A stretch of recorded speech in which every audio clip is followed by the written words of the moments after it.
on a tous déjà entendu parler du métaverse. Un monde parallèle où tu peux être qui tu veux, faire ce que tu veux, sans limite et sans contrainte. Sur le papier, ça vend du rêve. Mais cette idée ne sort pas de nulle part. Depuis des années, on la voit partout. Dans les films comme Matrix ou encore Ready Player One, ou même les jeux vidéo. À chaque fois, la promesse est la même, fuir la réalité et construire un monde meilleur en ligne.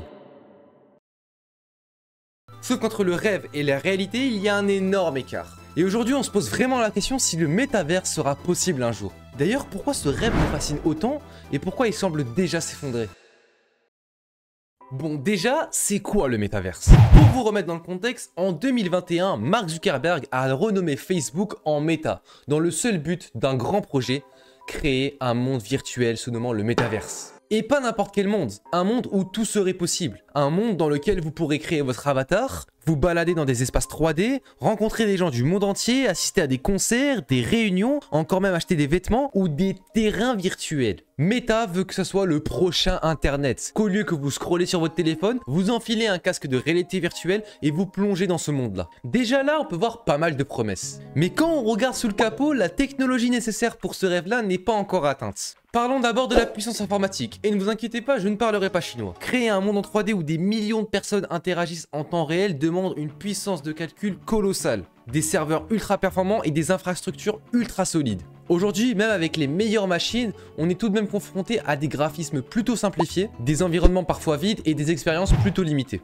Du moins pour le moment, on est loin du rendu ultra réaliste qu'on voit dans les films. Ensuite, nous avons le problème du matériel utilisateur. Les casques de réalité virtuelle d'aujourd'hui comme le MetaQuest 3 ou l'Apple Vision Pro sont certes extrêmement performants pour le coup, mais en pratique c'est tout de même autre chose. Ils restent tout de même encore aujourd'hui plutôt inconfortables, du moins en tout cas surtout sur de longues sessions, et malheureusement pour certaines personnes, ce genre de casque peut provoquer du motion sickness. Alors qu'est-ce que c'est le motion sickness? C'est une sensation de fatigue visuelle, en gros c'est un peu comme le mal de mer mais version technologique. Et pour finir, ce genre de casque coûte plutôt cher, on va pas se mentir, et c'est malheureusement pas abordable pour tout le monde. Et pour finir, il y a aussi le réseau. Pour que le métaverse puisse fonctionner de manière parfaite et sans aucune latence, parce que oui, on va pas se mentir qu'avoir du ping c'est plutôt rageant, surtout si le but c'est une immersion totale. Ben pour ça il faudrait une excellente connexion internet, et aujourd'hui c'est pas encore le cas partout, hein. Je vous rappelle qu'à certaines zones en France on a encore l'ADSL, c'est pas une blague. Bref, sans ça c'est impossible d'assurer une expérience fluide et immersive. Maintenant avec les dernières technologies, ce problème pourrait être facilement contournable, avec l'implémentation du Li-Fi par exemple, et si vous savez pas de quoi je parle, je vous conseillerais d'aller voir une ancienne vidéo que j'avais faite. Bon, maintenant qu'on a vu tout le côté informatique, faut pas oublier que tout ça, ça coûte quand même pas mal d'argent. Par exemple, depuis le lancement de Reality Labs, qui est une partie de Meta, qui a pour but de développer le métaverse, depuis le lancement du projet, ils ont perdu pas mal d'argent. En 2021, on parle d'une perte de 10 milliards de dollars. En 2022, 13 milliards de dollars. Et en 2023, une perte de 16,1 milliards de dollars. Et concernant le premier trimestre de 2025, on est déjà sur 4,2 milliards de dollars de pertes. En additionnant toutes les pertes que Meta a subies, on est sur presque 60 milliards de dollars depuis 2020. C'est beaucoup. Et ces chiffres assez astronomiques, on va pas se mentir, inquiètent beaucoup les investisseurs qui veulent investir dans ce projet-là et qui commencent à douter de plus en plus de la viabilité du projet. Parce que quand même, l'adoption du métaverse reste assez marginale. Aujourd'hui, on va dire que le métaverse de chez Meta se nomme Horizon World et il compte en moyenne 200 000 utilisateurs par mois. On est quand même assez loin des 500 000 utilisateurs qui étaient prévus. Et la vente de casques de réalité virtuelle comme le MetaQuest 3 ne se vendent pas aussi bien qu'espéré. Pour plusieurs raisons, déjà c'est le prix et le confort pour certains. Pour l'instant, ça reste surtout assez incertain parce que par exemple en 2024, Reality Labs avait gagné 2,15 milliards de bénéfices.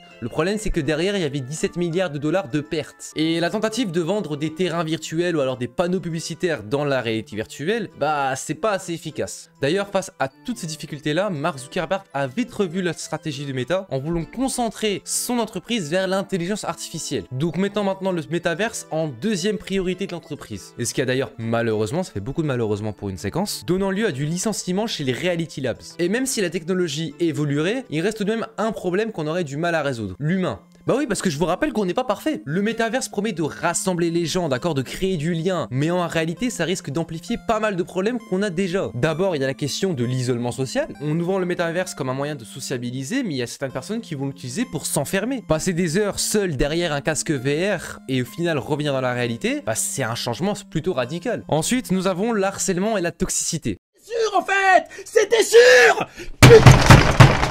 Le métaverse métaverse, c'est comme un réseau social, donc par conséquent, tout le monde vient pas pour s'amuser gentiment. Par exemple, les premières expériences sur Horizon World, qui est en gros le nom du métaverse de chez Meta, bah il a déjà donné lieu à des cas d'harcèlement, d'agression virtuelle, et jusqu'à maintenant, les systèmes de modération sont clairement insuffisants. Et il faut aussi parler de la santé mentale et physique. On peut parler de la fatigue, des maux de tête, parce que on reste quand même tout de même devant un écran, et aussi, partant du principe que la plupart des gens n'utiliseraient pas de tapis multidirectionnel, qui est en gros un tapis de course vous permettant de vous déplacer sur place avec votre casque VR. Bah ça pourrait augmenter l'obésité, parce que personne se déplacerait. Et pour la santé mentale, bah faut pas oublier que bon, on reste dans un monde virtuel où il y aura des likes, des récompenses, etc. Et pour le cerveau, c'est pas forcément bien, ce qui pourrait d'ailleurs détruire votre niveau de dopamine. Ce qui est malheureusement déjà un peu le cas avec TikTok aujourd'hui. Et ensuite, il y a quelque chose d'assez profond, c'est notre identité. Parce que dans le métaverse, on peut complètement se réinventer et changer d'apparence et devenir une personne qu'on n'est pas forcément. Et ça donnerait un énorme écart entre qui on est et qui on veut être, et ça pourrait potentiellement avoir des problèmes sur la confiance en soi. Maintenant, ça c'est l'humain, on peut pas y changer grand chose, mais bon, si on met des systèmes de modération un peu plus fermes et qu'on fait en sorte d'éduquer les gens de manière à ce qu'ils soient respectueux entre eux, le métaverse pourrait potentiellement exister. Bon, maintenant, malgré tous les côtés un peu négatifs que j'ai dit dans cette vidéo, le métaverse commence déjà à fonctionner aujourd'hui. On peut déjà parler de VRChat, qui est en gros vraiment, pour moi, le métaverse le plus ressemblant à ce qu'on voit dans les films. C'est vraiment un réseau social où les gens peuvent interagir entre eux, mais aussi, donc voilà, le problème de l'humain joue encore, parce qu'il y a quand même pas mal d'harcèlement sur cette plateforme-là, et des choses un peu bizarres.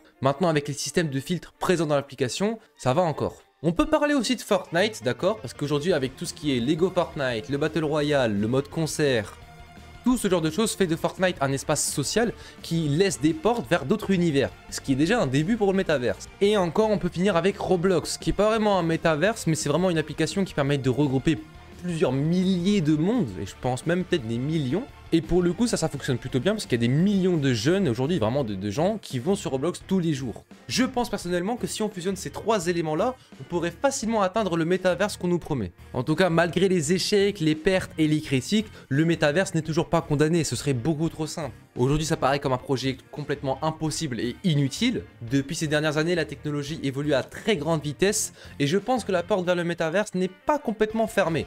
Ce n'est qu'une question de temps et d'argent. Ouais, faut vraiment noter le point de l'argent parce que c'est vraiment l'impasse qu'on a aujourd'hui. Bon, bref, le métaverse, c'est pas vraiment un rêve impossible, c'est juste un rêve pour le moment, mais qui prend son temps.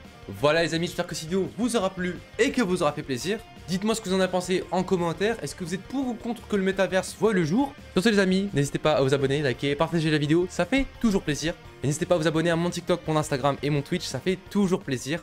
En attendant les amis, c'était les steaks, restez comme vous êtes et restez des geeks. Peace.